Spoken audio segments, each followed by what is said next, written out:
This is the Houndsman XP podcast.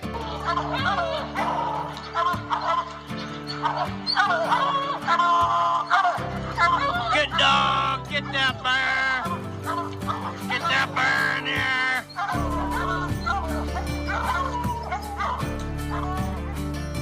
here. The original podcast for the complete Houndsman. Look at your coat and go, Justin! We're gonna get him! We're gonna get him! The podcast that represents our lifestyle of extreme performance. Get up there! Get him! Get him! Yeah, good boy! Ranger! Uniting houndsmen across the globe, from east to west, north to south. You know, if you're going to catch a cat or a lion, you know, you have to have teamwork. We take you to the wildest places on earth. Yeah, so how many days a week can you spend everything? As much as I can, to be honest with you. Anytime that I get, I'm out there. Join us for every heart-pounding adventure on Houndsman XP. I'll tell you like I tell everyone else, I'm going to hunt whether you're here or not, so you might as well be here.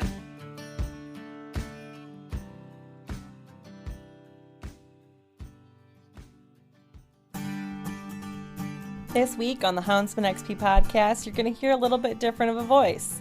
It's me, Lauren Vrenny, and this is the first time that I'm going to be going rogue, riding solo, whatever you call it, alone, recording a podcast for the first time.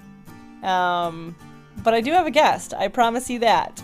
And her name is Brooke Lanning, and we connected over social media a while ago, and we've kind of been keeping up with each other since then, seeing what each other's lives are about, and we found out that we're pretty similar.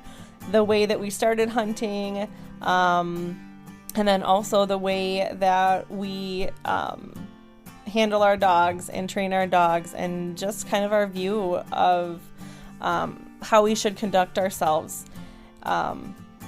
Has been pretty similar. So I thought she'd be a good person to start with as far as my first interview alone. So I hope you guys enjoy it. A couple things I want to mention before we get going. Patreon. If you haven't checked it out, go ahead and take a look. You can start at houndsmanxp.com and go from there, or you can just go to patreon.com and search Houndsman XP. And by joining, you are going to get exclusive deals. You're going to get access to our tailgate talks and all of the rest of the content that we're putting out there.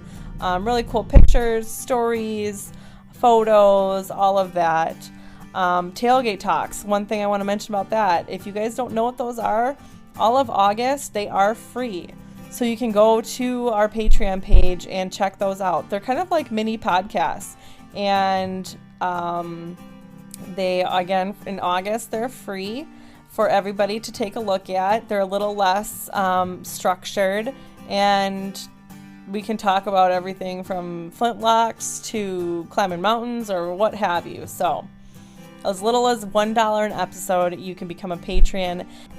To all of you guys that are already patron members, thank you, Patreon supporters. We appreciate you. You guys are awesome. You are our most loyal fans, and I hope that you get everything out of it that you were hoping. And you know that you are supporting a good cause. Keeping the lights on here at Houndsman XP, allowing us to keep putting content out. And then also Freedom Hunters. We are able to use those donations and help get vets out, Gold Star family members, family members in general, out into the field to start that healing process. It's an awesome organization if you haven't checked it out, freedomhunters.org. And without further ado, we'll just get along with it here. So, hey, Brooke, how's it going? I'm doing well. Thank you so much for having me. Yeah, you're welcome. Oh, I just had to, I could hear my dogs out in the kennel, and I had to tone them. And that came through on the audio feed. So if you guys hear that during this, that's because my dogs are misbehaving outside. But that's better than them being inside wrestling and just causing a ruckus. So, yeah. So you're from Ohio. Where in Ohio? So I'm from a city called Medina, Ohio. It's kind of a small rural city outside of Cleveland. Okay. That's quite a ways away from me, but hopefully I can make a trip out there sometime. That would be so cool. Yeah, I think we would have so much fun. I But agree. you didn't always live there, right? No, so I was actually born here, and then my family moved to Nevada when I was about 7, and I grew up out there, went to school out there, and then when I was about 18, I made the decision to go and do a barrel horse apprenticeship in California. So I just kind of packed up my stuff and headed that way, and ever since I've just been traveling around the country a little bit, doing different apprenticeships with different barrel horse trainers, and found my way back, all the way back to the same city that I was born in, Medina. That's awesome. And you've got a pretty interesting story as far as even before you just picked up and hit the road with your dogs and 6 horses out to California. Mm-hmm. Tell us a little bit about kind of how you grew up and where hunting or working dogs and all of that came into the picture. Yeah, so I got to thank my mom wholeheartedly. She put me in riding lessons when I was 5 years old, and she said that I just never stopped asking about horses, so she finally just gave in. So I was always into the outdoors and the horses and specifically, rodeo, like barrel horses. And, so, herding dogs kind of go hand in hand with rodeo. Either, they're a dog truck or they're a working dog, whatever it might be. So I set out that I wanted to have at least one Australian Shepherd, and that was the kind of breed that kind of caught my attention at the time. And I actually ended up with 2 of them, a blue merle and a red merle. And, I took them out on the road with me, and when I moved to California, I was able to use them in a couple of rodeos, which was really cool, or just even on the different ranches that I lived on. I mean, I worked on a ranch that had over 1,000 head of horses, and wow. in Corona, California. It's actually called Hart Ranch. And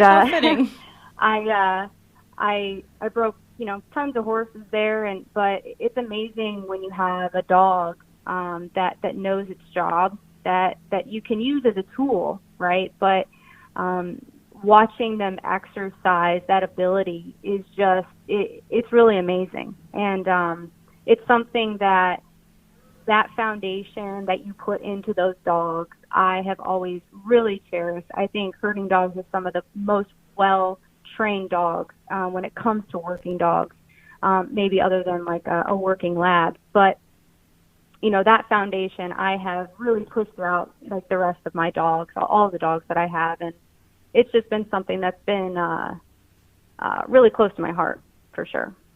That's awesome. And so you started out in California and you kind of worked your way around there with different apprenticeships. And I'm sure you met a lot of people and a lot of different dogs along the way. And then the dogs and the horses kind of started like the whole sentiment of working animals and working breeds. And that kind of then turns itself around into hunting dogs, right? Yeah. So along that journey, I found myself in Colorado, and that was kind of my last stop before I came back to Ohio. And so my boyfriend is actually my mother's best friend growing up, her son. And so him and I knew each other from way, way back in the day. And we got reconnected. He's from Ohio then. He's from Ohio. Okay. Yep. We have like baby pictures together. Oh my gosh. So he came and picked me up, and he is the epitome of being a full-blown hunter. He lives, breathes for it. He's a waterfowl hunter. He's a deer hunter. He's a turkey hunter. He's excellent at every single aspect of it. And he, at the time, had an English pointer. That was a really beautiful dog. But it was really intriguing to me, watching that dog work in the field and, just seeing that. And in the beginning, I thought, oh, that's pretty cool. Actually, our first date that we went on, I watched him shoot a deer, which was like absolutely amazing. But he started taking me out hunting, and it was like, you know what, hunting's really cool, but hunting with dogs seems even cooler. And so, we got another English pointer, and I was like, I want to do all the training. And the English pointer that I got was actually a reject field trial dog, and it was more of the challenge of, yes, I want to learn how to do this the correct way, but I want to be able to fix this problem too. And so that was like my first real introduction into the hunting dog world, was through upland hunting. And for the longest time, I didn't even carry a gun. It was all about the dog work for me. And, obviously that has since changed, but it's just like that first dog will always be like, I'm sure you have one, like your first dog that gets you started in that, like you always cherish that dog. Oh yeah, Maggie. She was my first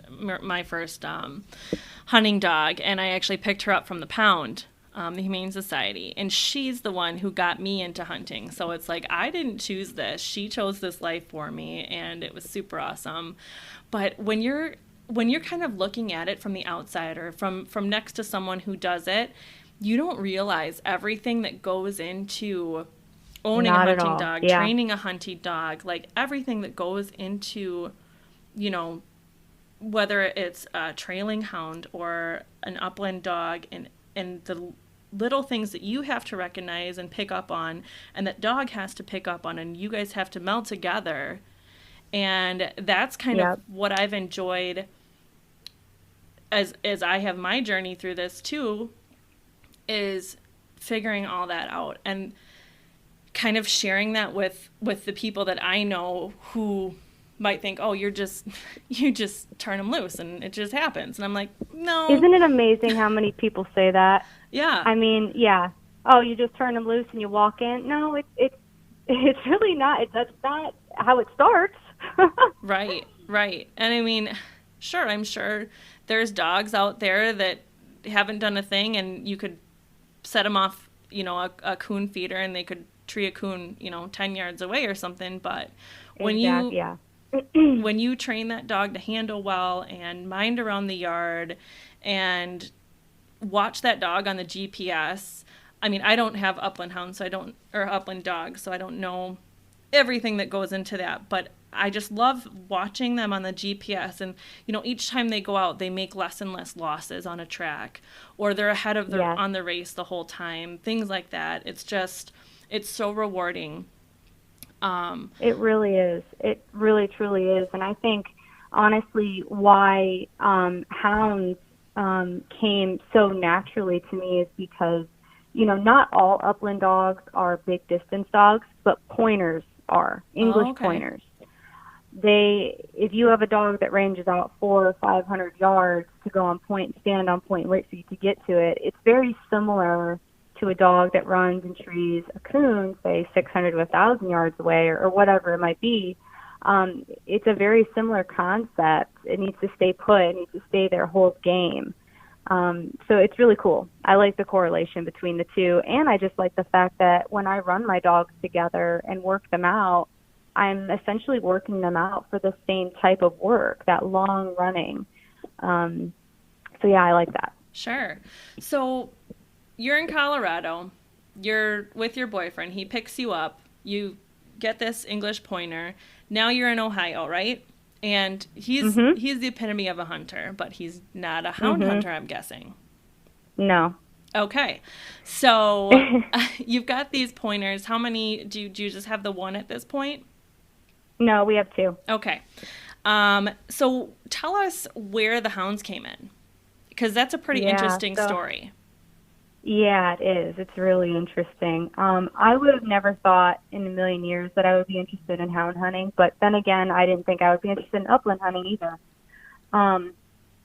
So very similar to you saying that you got your dog from the Pound, being your first dog, Maggie. So kind of going back, just so it makes sense, to my my herding dogs. My first herding dog, Dewey, he had passed away.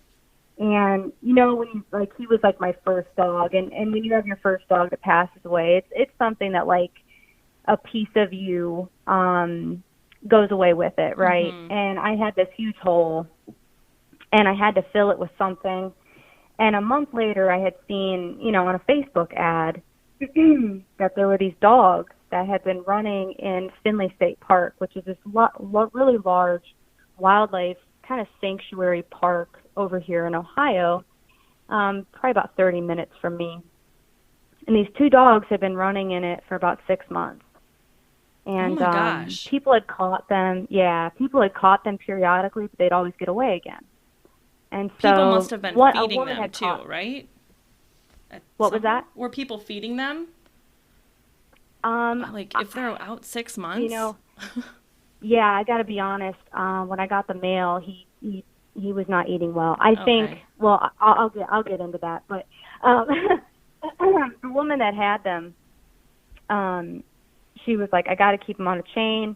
I can't keep them. I know who the owner is. They don't want them. They're known runaways in the area.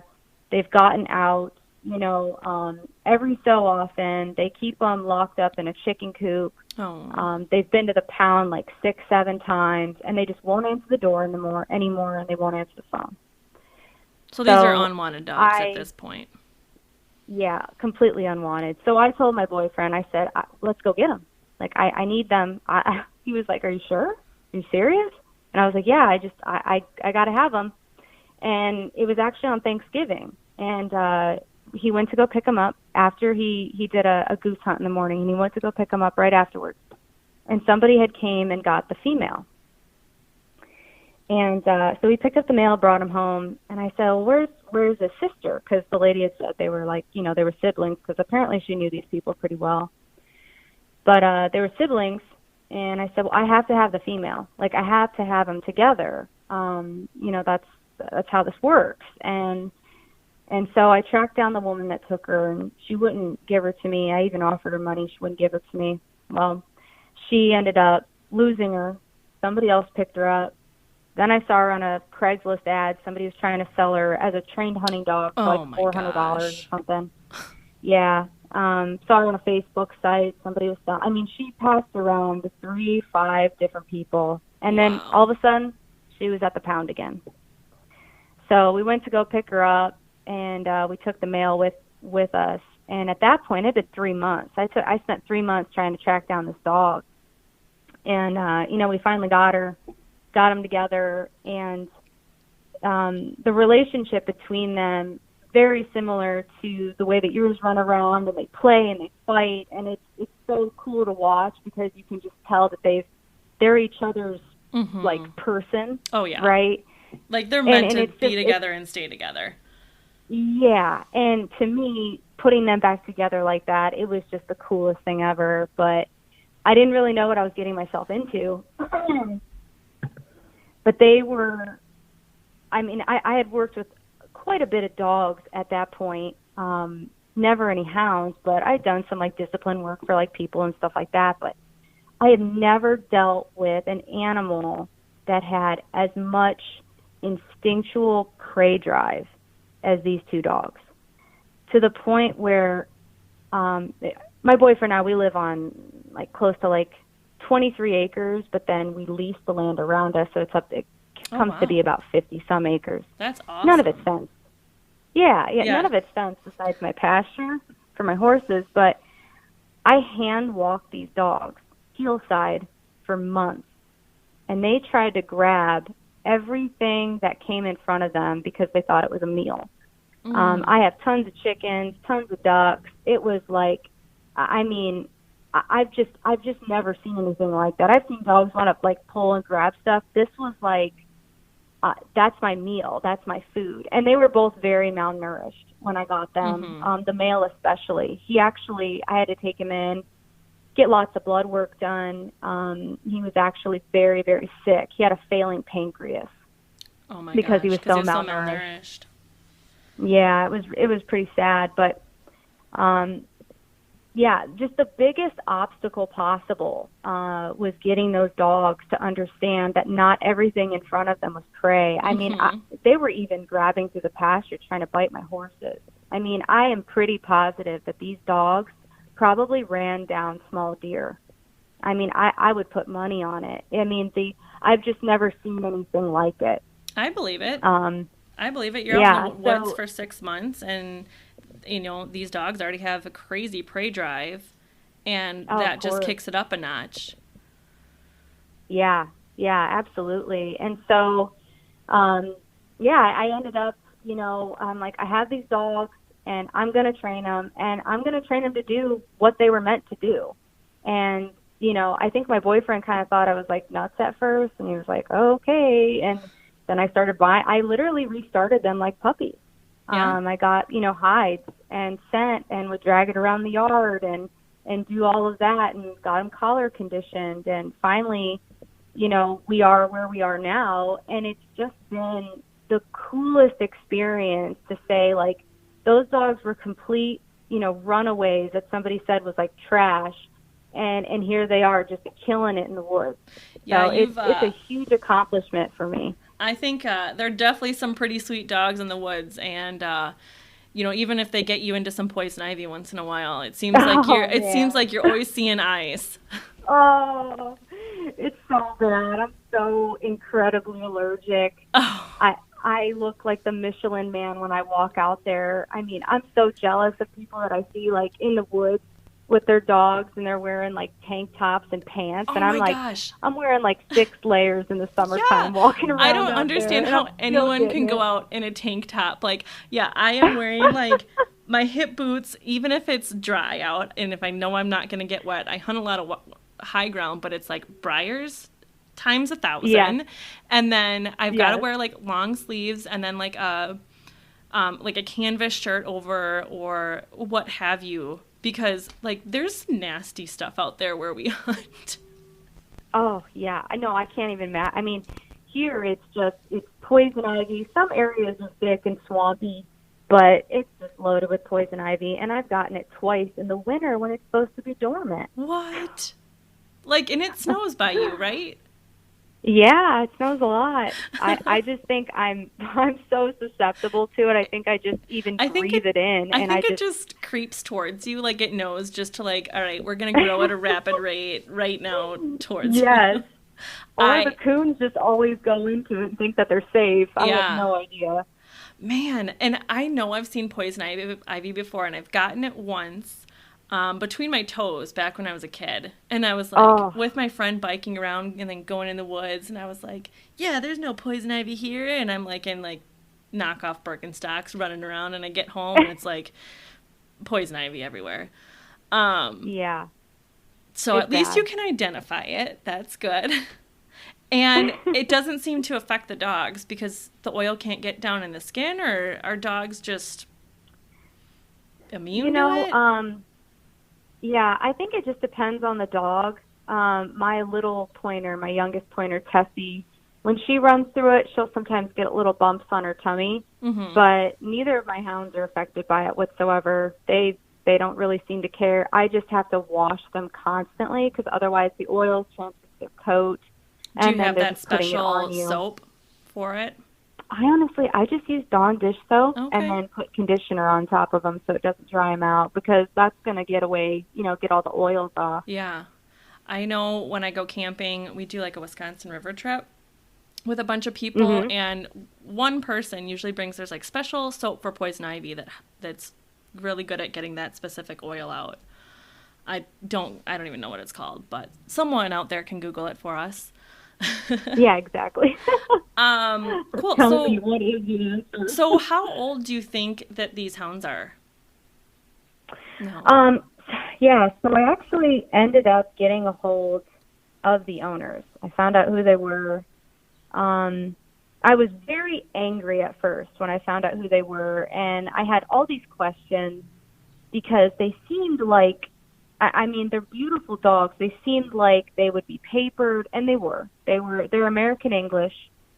And so when I got them, they were about 3 years old. Okay. So, they were already, aged up a little bit. But I tried to get the papers from them, and they just wouldn't hand them over. And that's fine. I guess that's their right. I think it's awful that they let their dogs go like that. Especially, they had the means to take care of them. They just chose not to. Oh, okay. But, and then not my place, right? Yeah, and then what's the point of keeping the papers? I don't know. That's what I don't get. If someone's going to put the time and energy, and these dogs are now healthy and thriving, but the papers don't really matter at this point, really. No. So. I did send in the UKC paperwork after I did PKC. They're registered as X-Hounds. Mm-hmm. I would like to, at some point, at least take the male into some night hunts. Sure. I don't know if I feel like it, but I'm just well, I'm just so happy. I did the same thing with Maggie. So obviously I got Maggie from the Humane Society, so there's no papers there. She was deemed a stray. So I did the single registration X-Hound, X-bred hound with her, and I ended up I made her night champion. See, that's awesome. Yeah, it was so fun, and just to do that with a dog that came from nothing was so cool. And I could have kept going with her, but my parents' dog passed away, and they really wanted Maggie, and I had gotten Piper now at this point, and I was like, it's okay. I don't have to, grand Maggie out or anything like that. I've got another dog that I can work on, and now I've got 2 more dogs I can work on. So, you know. But that's a huge accomplishment. Yeah, it is. It wasn't, I didn't do it in huge major hunts or anything like that. So I guess I could be more proud of myself, but I'm still proud of myself with what she did. And I still miss hunting behind her because she still has, besides this male I've got now, she still has the best voice out of any of them.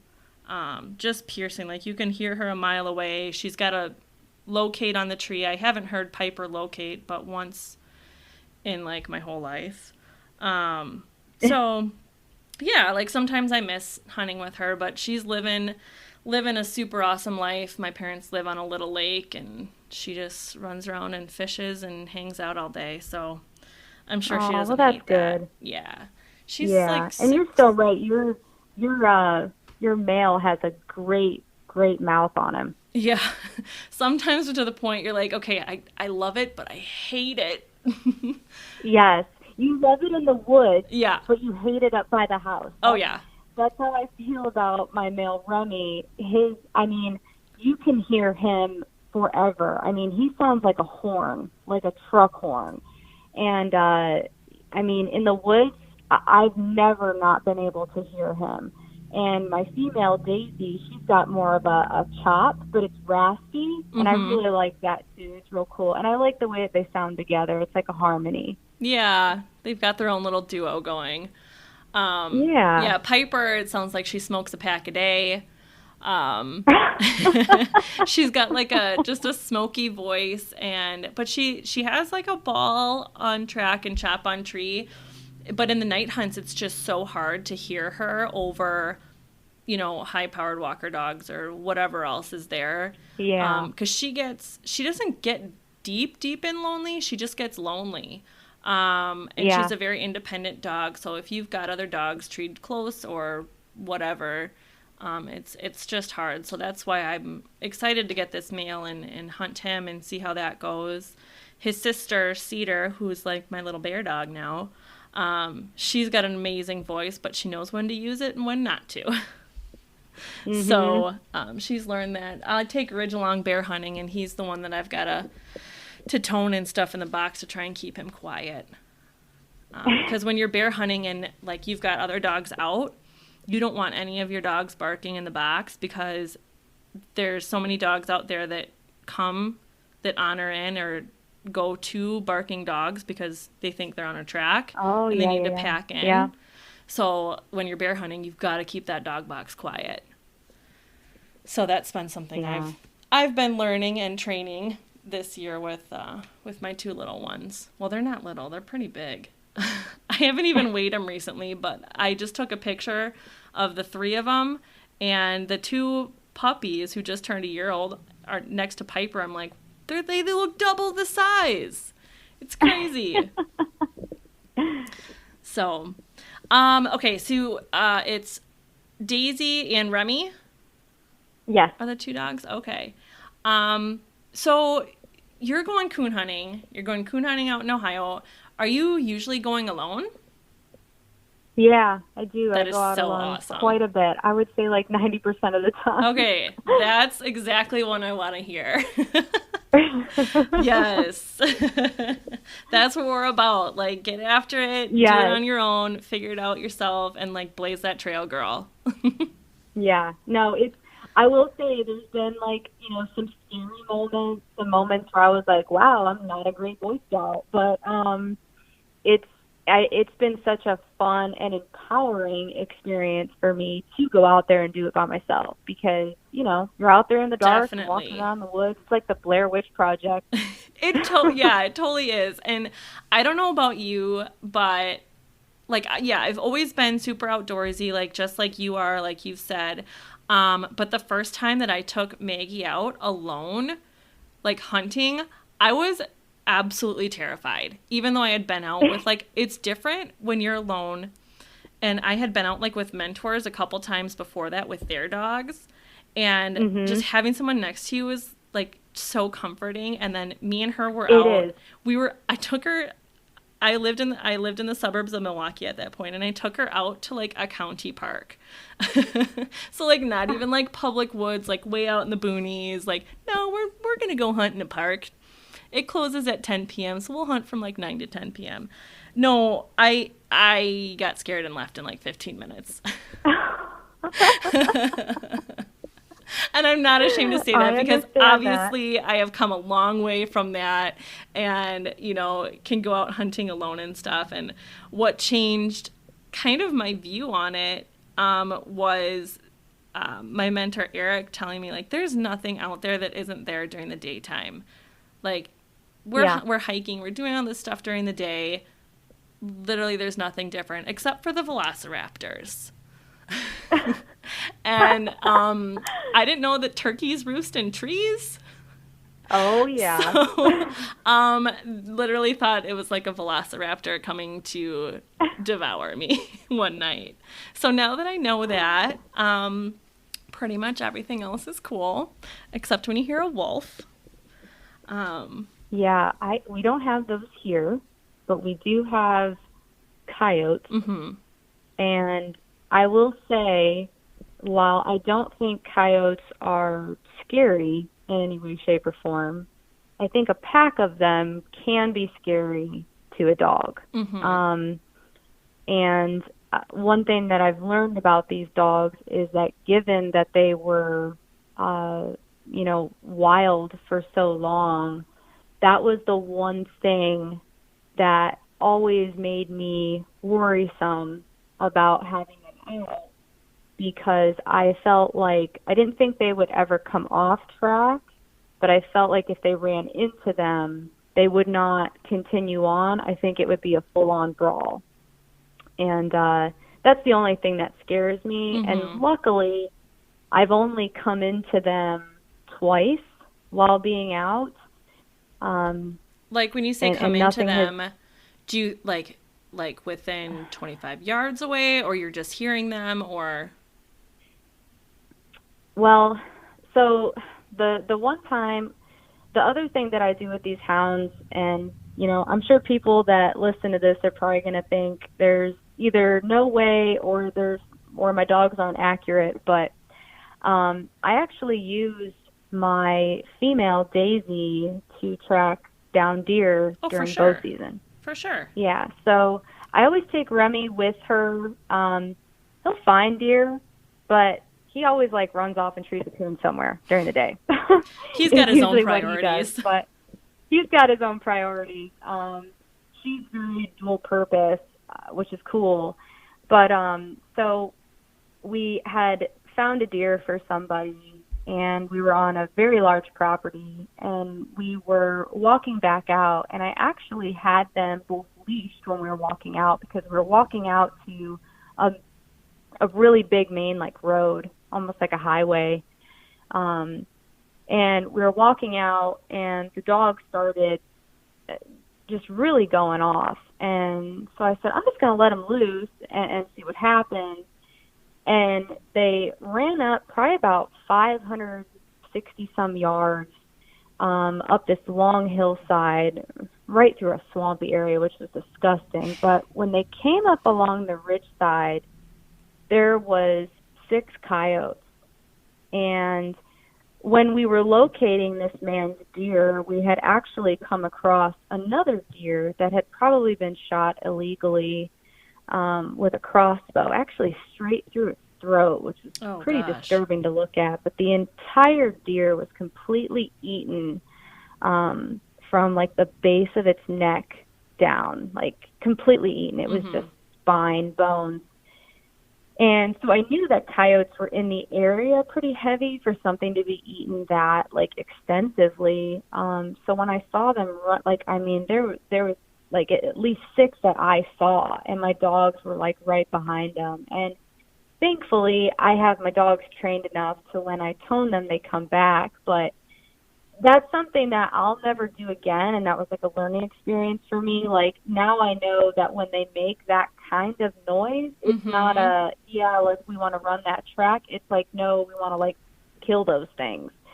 And I will say, my male dog Remy, he has tons of scars all over his body, especially on his hind end. He's got very long, what look like were deep scars along his haunches, which are probably very deep cuts. And I assume it's from either being on his back and getting attacked or getting attacked while running. Sure. So I'm assuming they've fought off several coyotes. They know what those coyotes are about, and they know what they need to do to them. They sure do. They sure do. And so, yeah, like, that was a learning experience for me. And the other time I ran into him, I had just looked down on the GPS, and I had saw that the dogs had stopped moving but were not treed, and I could hear them through the woods, and it just didn't sound pretty. And so I just walked in and fired a shot off. Even if not during season, I always carry a gun. Even if it's not like a 22 or something, I always carry a handgun. Good I girl. think it's so important. Back to that being secure in the woods. Yeah, anything that's out there during the day, but you never know what you're going to run into. I mean, if you were to run into a wolf, you'd want to have something to protect yourself or your dog. So, yeah, I always carry a gun. Sure. Yeah, especially for what your dogs are capable of when it comes to coyotes. Yes. I think they're kind of a different breed in that aspect because of how they were running loose for so long and stuff like that. Yeah. So yeah, and honestly, I have a question for you. Being that, like, I'm so new to this, right? These are my first 2 hounds, but talking to a lot of people, you hear about dogs not being really good kill dogs, right? Like, it almost seems like maybe it's been bred out of certain dogs, and they're just looking for tree dogs, like dogs just to get up, belly up, and just sit there on the tree. But I've seen so many people, whether it be dogs for sale or whatever it might be, or even young dogs, that won't really like instinctively want to go after the coon. And maybe I've just been, with these dogs, the kill drive is so imprinted in them, or so natural at this point, that I've never had a problem with that. But it seems like that's something that seems to have been bred out almost. I think maybe certain lines. Yeah, I think you're right on right there. Like, it was certain lines, definitely. You talk about grit in a dog, and there's a grittiness level that some people will tolerate and other people won't. And it's, especially when you get into bear dogs, there's a fine line there, and it's like, okay, we're gonna, if you don't want a super gritty dog, because that means a lot of vet bills or a dead dog, Yeah. But you want a dog that will still have staying power and baying power. Yeah. So I think there's definitely dogs out there that have a lot of grit in them, and you see it. You know, if you shoot a coon out dead and they're on it right away, or, you know, they catch one in the cornfield or what have you. And then there's other ones that are very methodical about what they're doing, or even, let's say, scared of a coon in a cage. So I had a dog, Timber, who was terrified, absolutely terrified, no matter what, of a coon in a cage. Couldn't get her near it, but she ended up still hunting and treeing and was a fantastic tree dog, and that was fine with me. And Piper is, like, she really likes coon hunting, and she's really good at it. But if she gets a coon on the ground, she will not go in like crazy. Maggie was pretty crazy. Piper's more of a bay up. So if she does, she's very methodical about her quarry. So yeah, I mean, it's all about the line. I think genetics has a lot to do with it, and also kind of how that dog was brought up too. The whole nature and nurture thing. So and I'm sure there's plenty of people who could go into, you know, lines that are grittier than others and all that stuff, but I'm not that knowledgeable about it, but I know it's definitely a thing. Yeah, it definitely seems to be. And I wish that I knew what exactly mine were, but some of the things that I've watched, I mean, mainly my male dog, Remy, do. I mean, he's killed multiple coons mid-swim, like in the water. And coons can drown a dog, so that's surprising.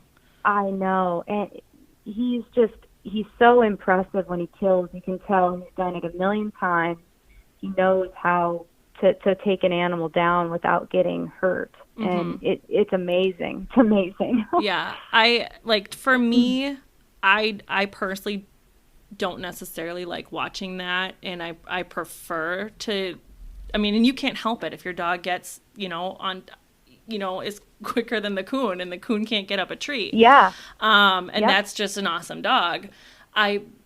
It's hard, like, I'm just not a gore person, and I when I do shoot a coon, like, I shoot to kill with one shot, and I just want it to be done, like, as fast as possible, just to pay respect to that game. Absolutely. But, you know, a dog that's bred for that, they know where to go and where to kill right away. Yes. So that's just one thing I wanted to point out. Like, it's not, you know, a bunch of dogs torturing a raccoon. No, not at all. Yeah. And that kind of goes back to, you know, how poorly this sport or this industry has been looked at. I mean, I feel like because people don't trap anymore, not as many people coon hunt anymore, that's why we see such a huge, you know, population in them. They're overabundant, they're overbreeding. I don't know about you, but our season here in Ohio just isn't long enough. It's just not long enough. What's your time frame for your season? It starts in the beginning of November and it ends at the end of January. Oh my gosh. Beginning of February. I mean, it's not long at all. It's a very short season, and it's sad, to be honest, especially because the weather can get pretty nasty here, just like I'm sure it can get pretty nasty there. So yeah, we've got a little bit longer of a season. We're like mid-October to mid-February. Oh, that's great. Mm-hmm. I wish we had that here. We definitely have to wait it out, and it definitely sucks, but we put in the time that we can for sure. And even during the off season, I run these dogs almost every day, even just on our own property. Even when I'm just in the barn, I look down at my GPS and Remy's treed somewhere 600 some yards away. So they definitely put the work in every day, but giving them the reward for only a few short months, and just, you know, doing conservation work for just a few short months. Right. You know, it's sad. I think it's really sad. And you hear about, all these people, losing chickens or ducks or whatever it is to coons left and right, and they're trapping them all the time and trying to keep the population down. And it's just it's a dying industry, and we need to change that.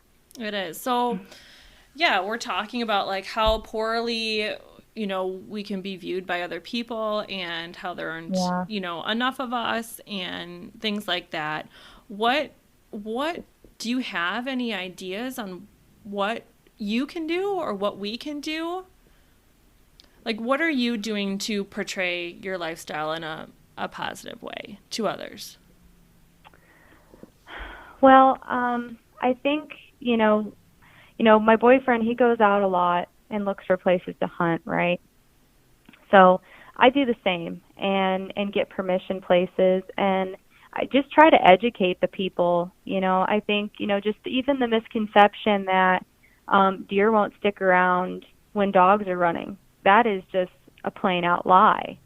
And so and you guys would know that because he's such a deer hunter. Yeah. So you're probably hunting some similar spots. Yeah. I could show you, video footage of my dogs running right up next to deer. I've almost been ran over by deer. They don't really care. They don't move. They don't mind the dogs whatsoever. They don't see them as a immediate threat when they continuously just keep running past them. And so I think just educating as many people as possible, or just helping out the farmers in this area. There's a couple of places that I've gotten permission at, where I'm taking down the coon population for the farmers that are losing crops.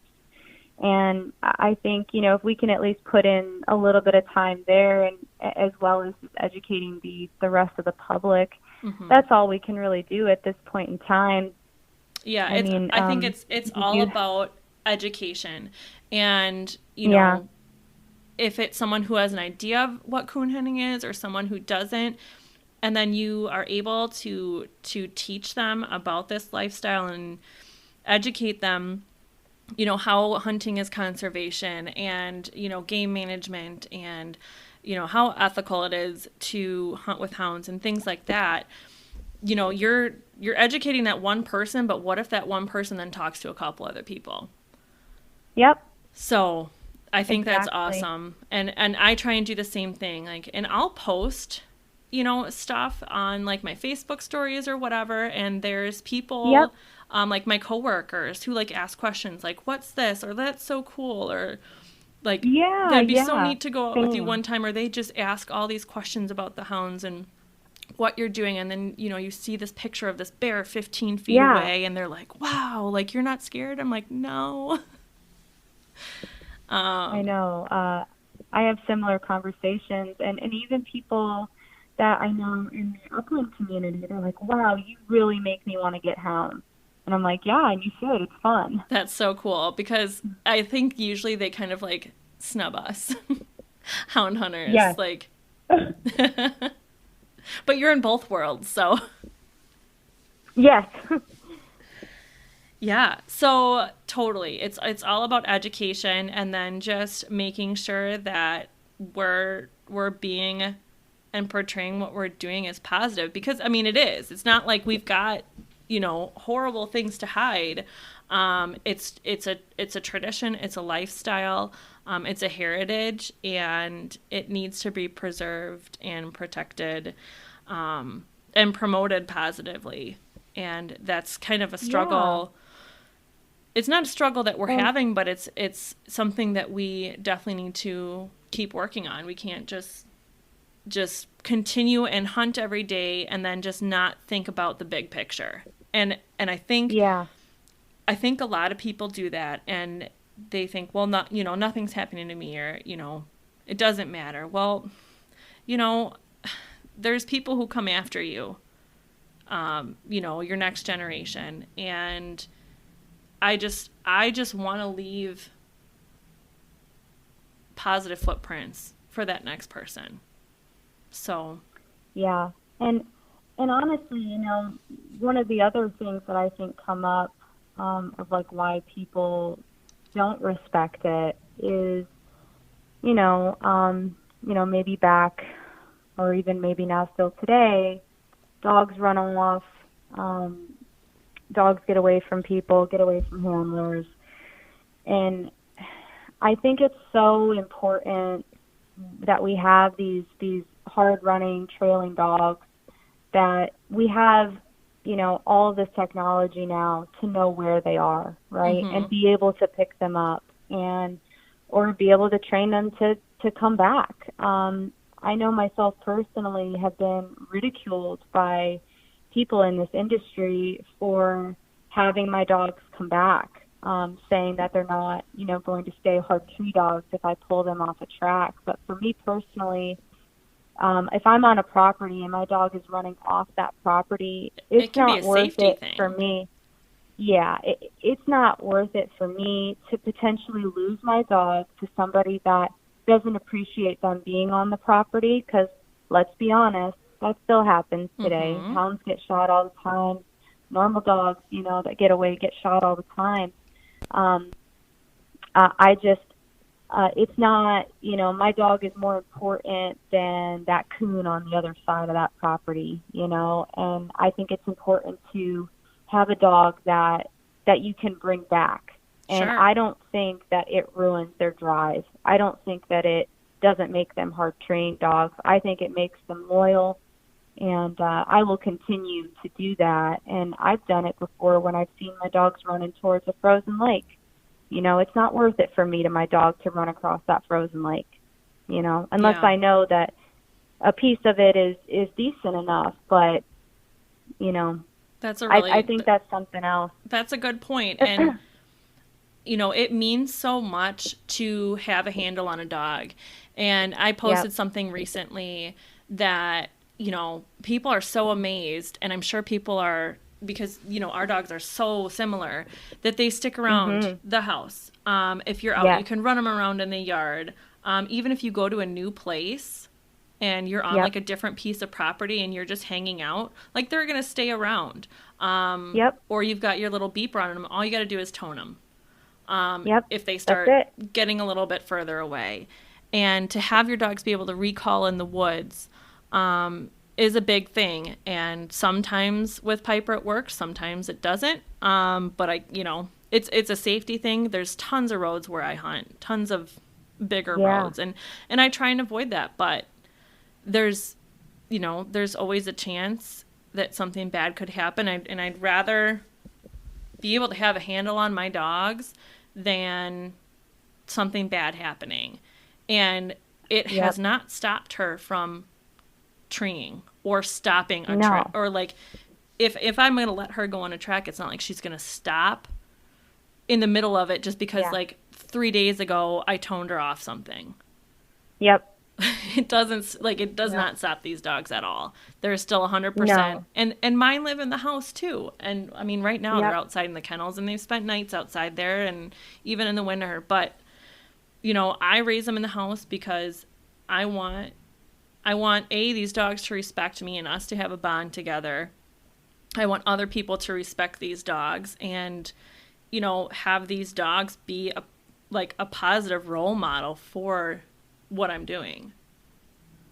I couldn't agree more. Yeah, if I've got crazy dogs that are running wild and are not socialized and growl at people and, don't behave in the dog box and who knows what else, all of that stuff. Like, does that help anything? No.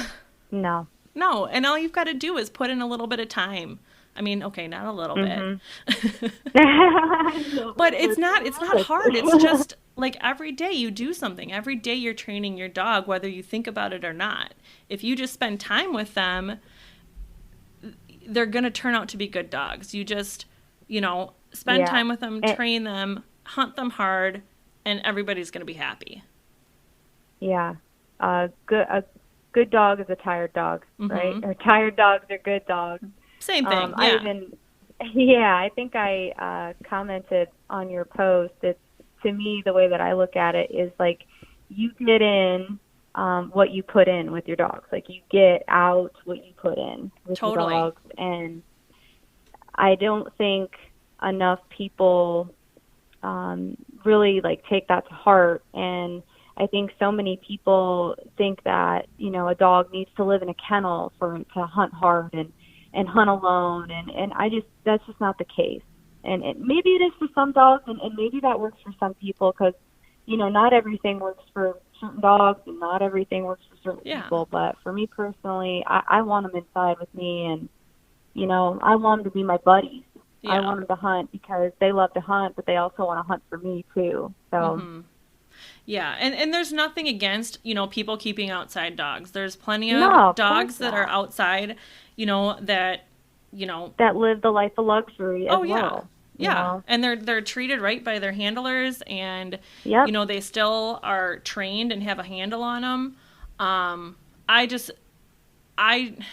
You know, and maybe some people are going to be mad at me for saying this, but I've seen a lot of people and dogs that all they do is they get fed, they get watered, and once in a while they get put in the truck and then turned out in the woods, and that's it. You're not, and then the person gets angry at them for not leading right, or not healing, or not coming back, or misbehaving in the dog box. Well, that dog has never been taught anything different.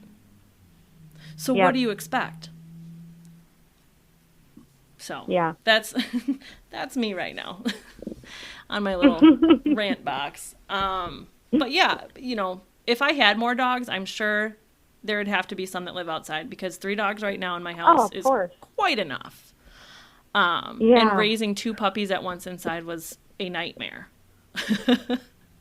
I can't even imagine. I will soon imagine. We're trying. Well, as soon as the border opens up, we're praying that the Canadian border opens up. I'll be adding a new pointer puppy, maybe 2, depending. But English pointers? Really looking forward to that. What was that? What kind of pointers? English pointer. Just pointers. Another English pointer. Yeah. Cool. So and then eventually another hound. I wouldn't say anything, complain about that. Yeah. There's always room for more. Yes. So, yeah, I think this has been good. What else do we have to talk about here? What have you taken your boyfriend out on a lot of hunts, or even other, like, friends, family? What do they think about it? Yeah, I've taken, so my boyfriend's gone with me, you know, several times. But like I said, the majority of the time I go by myself. He works, him and his family own a construction company. So, you know, he's tired when he comes home, late at night. And, you know, so walking around the woods is not always the first thing on his mind, where it is with me.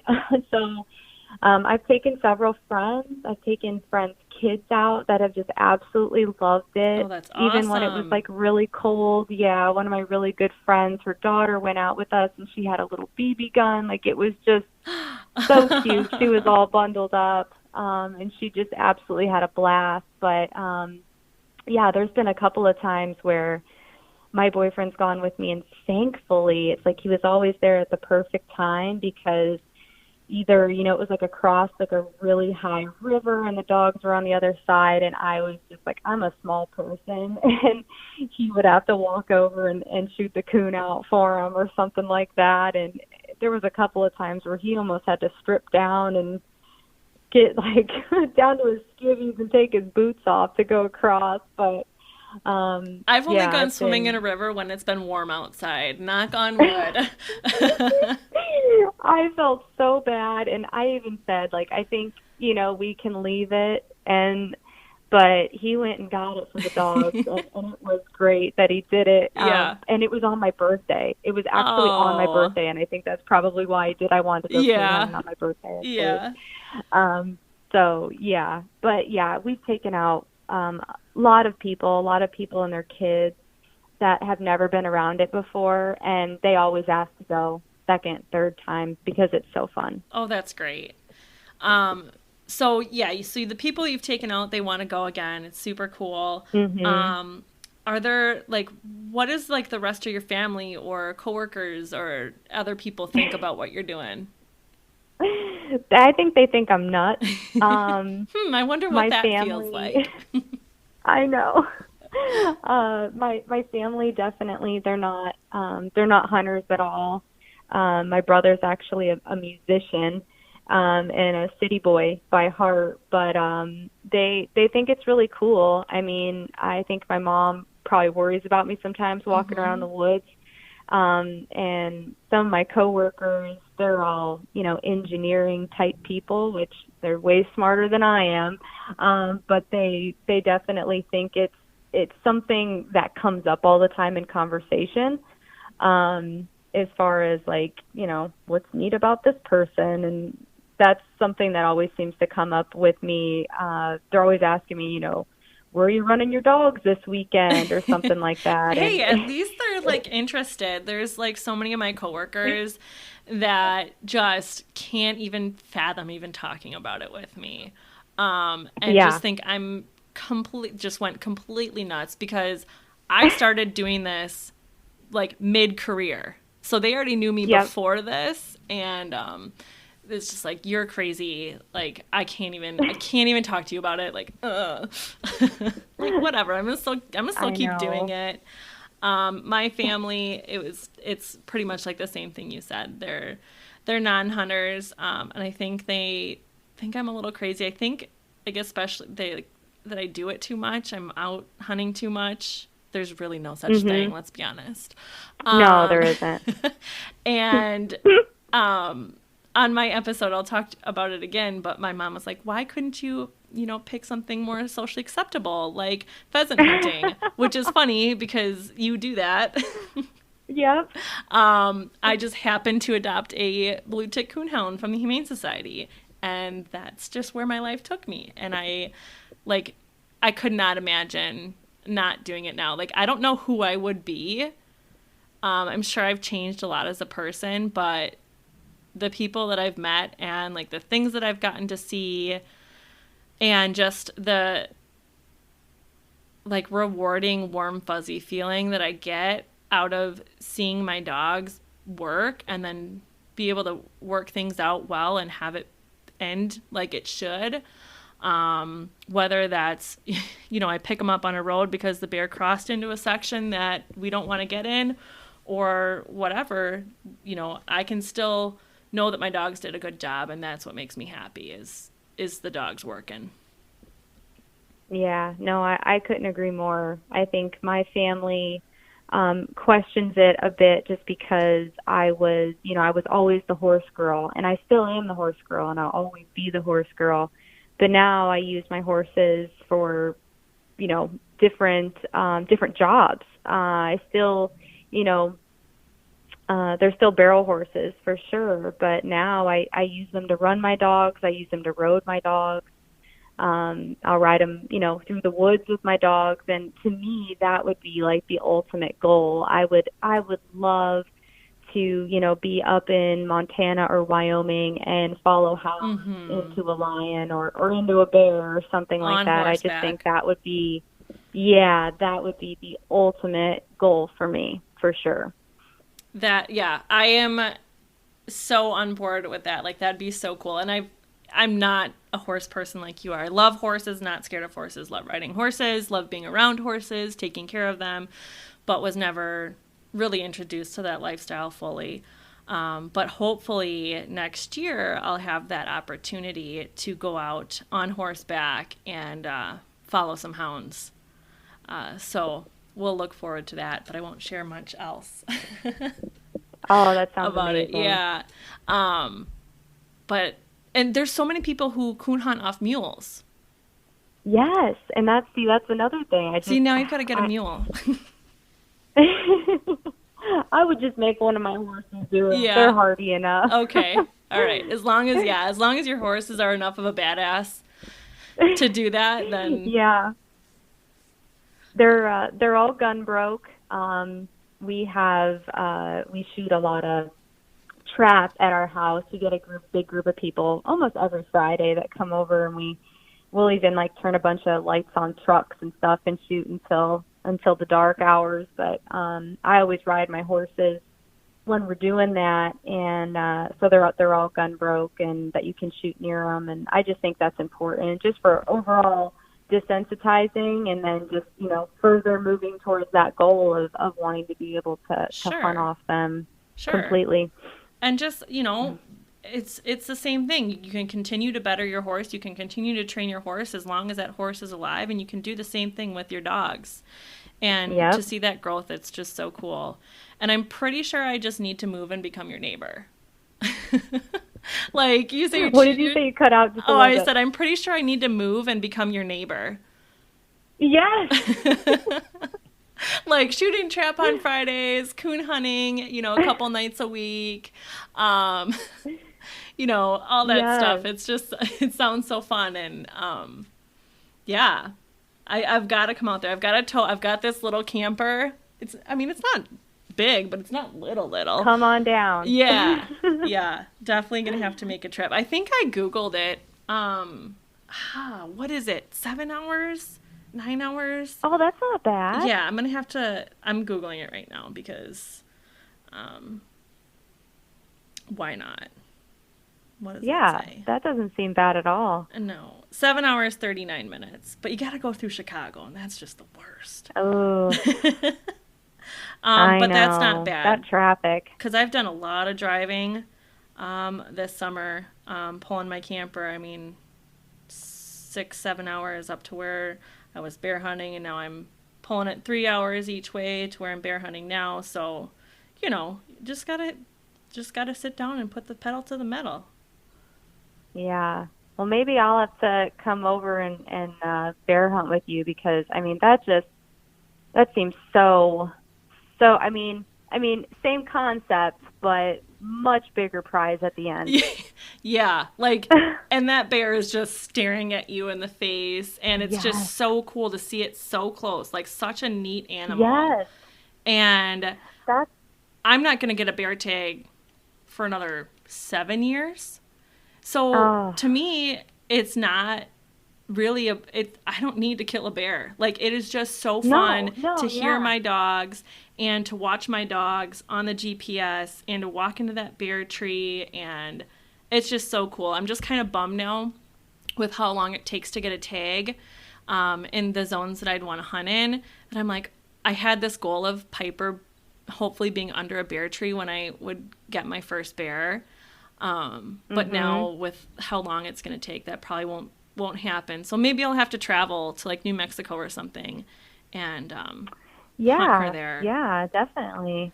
But just to look at it positively, you're going to have a ton of wisdom and experience behind that, whichever dog does give you that bear. Oh, you're so right. Yeah.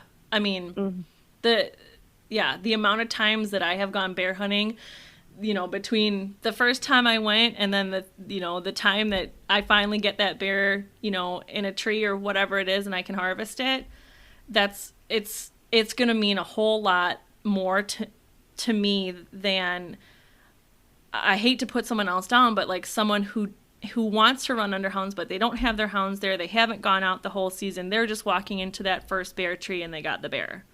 Like, I've just invested so much more at that point, and I'm gonna bawl my eyes out. I know I will. Sure, yeah, it's a totally emotional thing. I feel so strongly about like the dogs that run lions. My boyfriend, he keeps telling me, I understand that you love it, I understand that like you want to do it, but he's like, dogs get killed like that. And that's something that you do have to consider, and I'm sure you have to consider that with bear dogs too. Getting attacked. But I just, being that, like you said, like being that close to an animal of that size and just that magnitude that it really could kill you. It's just like a magnificent, like almost like beautiful thing.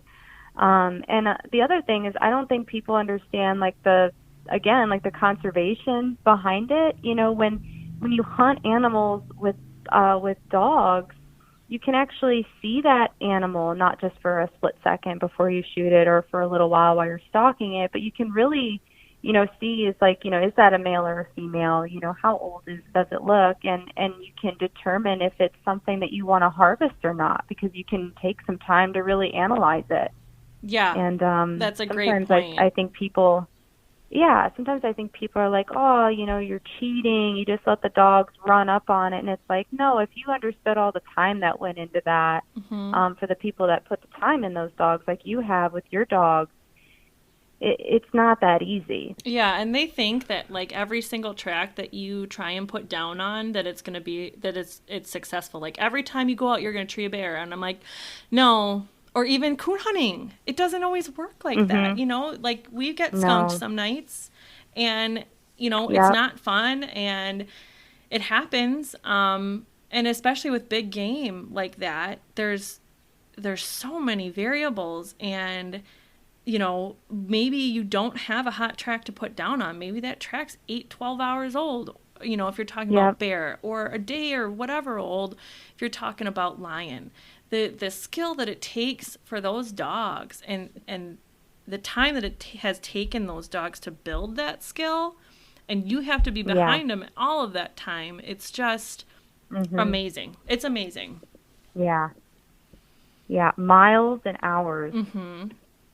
Yeah, you know, I talked about being emotional, you know, when I get my first bear, which I'm sure I am. And, you know, I got emotional a couple weekends ago on the way home, after a really, really, really good track that my dogs ran, and put this bear up after like 3 or 4 tries, and they ran through this swamp, and Cedar was ahead, you know, half of the time, and it was just, and they had bayed this bear up, and this bear had swatted at our dogs, and they got injured, and, you know, it had went up the tree and then bailed and then ran more and crossed a river 3 times and all this stuff. And I just was reflecting on the way home about like how well my dogs did, and that's what I like.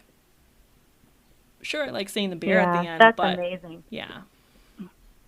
And I can't wait to coon hunt. I mean, I'm talking about bear hunting so much right now, but you know, come October, coon hunting's all I'm going to be talking about. So yeah. Well, I'm definitely pumped. Yeah, we're definitely going to have to get a coon hunt in. You know, we both work from home, so we're able to be a little bit flexible and stuff like that. And hopefully we can work something out, because I think it would be super exciting. Yes, I think it'd be a ton of fun. Yeah. Well, it's been super awesome talking to you. And I'm sure there's more that we could both share. We're at 1 hour and 8 minutes now.